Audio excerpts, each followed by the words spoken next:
Hi friends, my name is Emily and welcome back to Lumos, Illuminating Harry Potter. Today I'm going to be talking about, and spoiling, Harry Potter and the Prisoner of Azkaban and also The Book Thief by Markus Zuzak. So I am going to be looking at grief and how learning is used to deal with grief and trauma in both books. So this is actually an essay that I workshopped for my patrons. If you want to read something academic that I've written, head on over to patreon.com/EmilyCait. But in all seriousness, I am going to talk about grief and trauma. I am not a psychologist.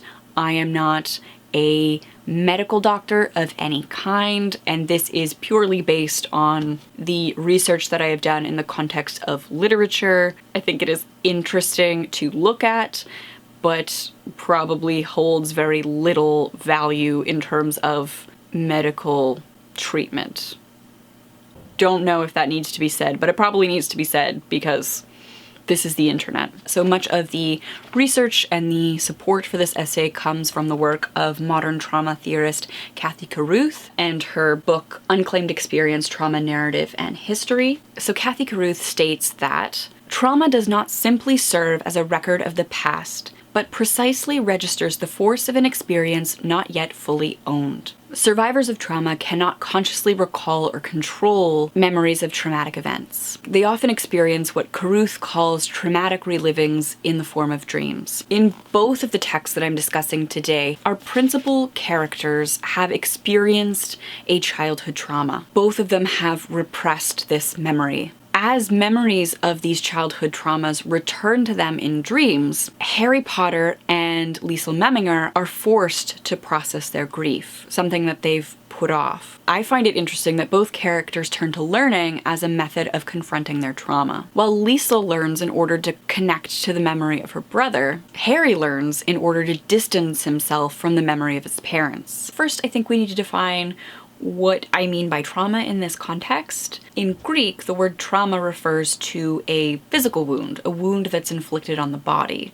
Those are the roots of the word trauma. The ever problematic Sigmund Freud, he's got his sticky little fingers all over everything. He, importantly, in this case, changed trauma to refer to a wound inflicted on the mind. It's difficult to heal a wound of the mind because trauma always occurs too quickly for it to be fully known in the moment. Quote, "Therefore, it is not available to the consciousness until it imposes itself again, repeatedly, in the nightmares of the survivor," end quote, according to Caruth. So we have this idea of trauma as this thing that's unknowable in the moment, as something that returns to haunt the survivor of a trauma. And we see that in both narratives, that Harry and Liesl are haunted by their childhood traumas. So let's talk about the role of dreaming in both texts. So for Harry, we see that the Dementors cause him to fall unconscious and hear the voice of his parents.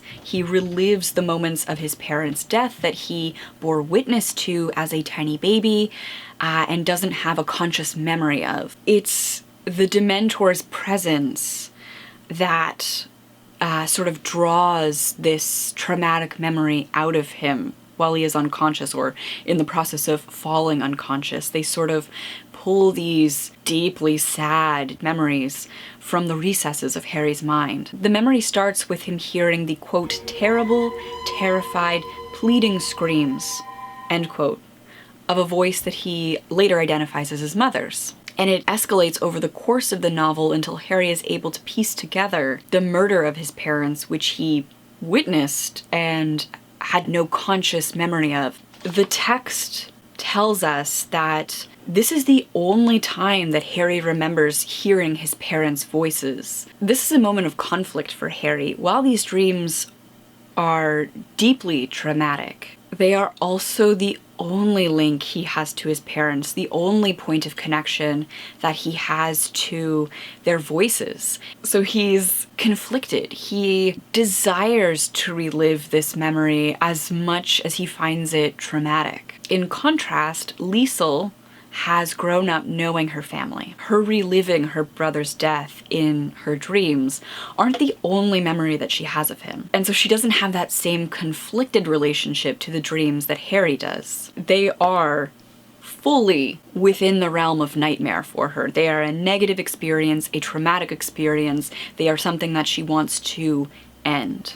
I mean, every time she relives this death, she's reminded of her own mortality, her fragility as an isolated orphan living in wartime Germany. In an attempt to deal with these dreams, both characters turn towards learning. Harry learns to perform a Patronus charm, which is a thing that creates a guardian that acts as a shield between the performer of the spell and the Dementors. We witness Harry struggle to perform this charm throughout the text, in part because he knows that once he does it, he will never hear his mother's voice again. Going back to what I mentioned earlier about this conflict, every time he encounters the Boggart Dementor with Lupin, he gets a little bit more of his parents' murder. He learns a little bit more, and like from a scream out of context, he manages to piece together this thing that he bore witness to.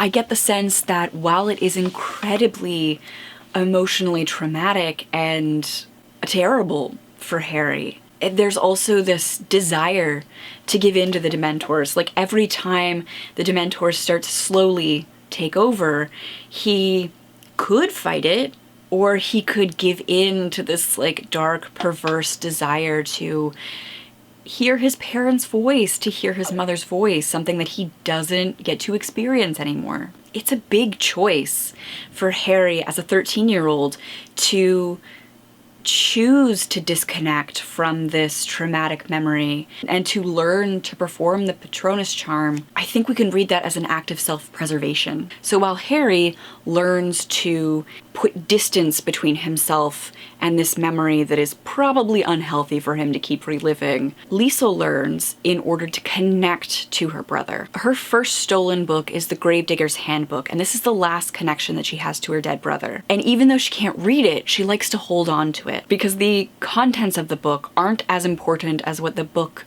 emotionally means to her. Holding this book allows Liesl to have a physical anchor for the last memories of her brother. And she has this traumatic nightmare and bedwetting incident, and it's after that incident that she decides that she wants to learn to read the contents of the book. And then the act of learning to read, and learning to read A Gravedigger's Handbook, which is about funeral practices, this end-of-life ceremony that people participate in, allows her to process her brother's death and burial. So learning to read allows her to process her grief. Unlike Harry, who's learning to disconnect and sort of literally put a shield between himself and his traumatic memories with a Patronus, Liesl's learning is arguably productive in that it allows her to engage with her grief and, in the process of this engagement, mourn her brother. Because the learning has different goals,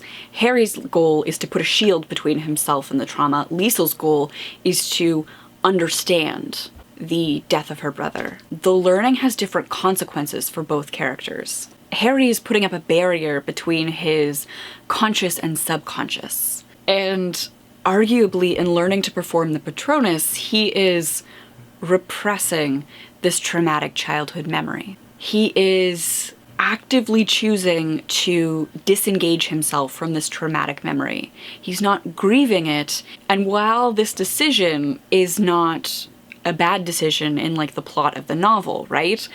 Learning to perform the Patronus means that he's able to shield himself from the Dementors, he's not kissed by the Dementors, he doesn't have his soul sucked out, and he's able to continue to be our protagonist throughout the rest of the novels. In general, it is believed that it is best for us to deal with our traumas, to work through these traumas for our own mental health and well-being. For Harry to choose to stop these Dementor-induced dreams is, at this point in the series, a choice to cease to engage in processing the death of his parents. Harry hasn't had the opportunity to mourn the loss of his parents. He's been orphaned his whole life, but has only recently learned that his parents were murdered. We see that the small exploration that he does have of his parents' murders and of these traumatic memories, it provokes an emotional reaction in him.